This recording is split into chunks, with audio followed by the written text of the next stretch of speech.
arrivare a un punto di capire che effettivamente fosse uno stato d'emergenza. In quel momento che ho visto tutte quelle bombe, tutte queste cose così, ha fatto veramente rabbrividire tutto quanto. La guerra è una condizione che sembra appare di un altro stato, di altri luoghi, uno spettacolo violento che riguarda popolazioni lontane, di cui raccogliamo testimonianze attraverso i media o dai racconti di chi supera viaggi inarrivabili, qualcuno che ha altri ceppi linguistici o di un altro colore della pelle. Raramente sfiora il pensiero che il mondo vive una condizione di una guerra permanente, una corsa agli armamenti, all'espansionismo, all'egemonia.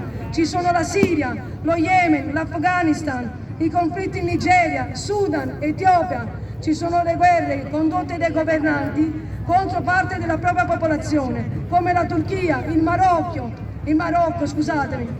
E c'è anche l'Ucraina adesso. Molto è stato scritto, molto viene detto dalla legittimità delle pretese ucraine o russe o sulla ragione del centro del conflitto. La responsabilità della NATO è la corsa al controllo dei territori strategici, storie che cercano di giustificare la ricerca dell'egemonia. Quel che sappiamo è che dobbiamo dire che la guerra tra stati uccide quelli come noi, uccide i civili, li costringe ad uccidere nel nome della fame e di potere di pochi, in nome di equilibri geopolitici che non guardano al benessere della popolazione coinvolte, né che si vinca e né che si perda. Quel che possiamo dire è che si utilizza la retorica dell'appartenenza nazionale per giustificare una guerra che ha ben altri interessi e ben altri scenari. C'è di mezzo una corsa alla leadership globale, di cui le vittime si conterranno tra la popolazione civile.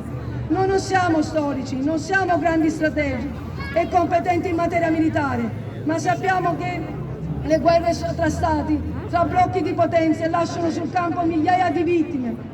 Noi, anche io, facendo parte della RSU Ilka Zopas SPA, diciamo con forza stop alla guerra. Non siamo né con gli uni né con gli altri, siamo per la pace, siamo sempre dalla parte dei cittadini, delle donne e dei bambini, che saranno quelli che, come sempre succede in questi casi, pagheranno con la vita e con la fame le mostruosità di chi governa. Stop alla guerra, immediatamente!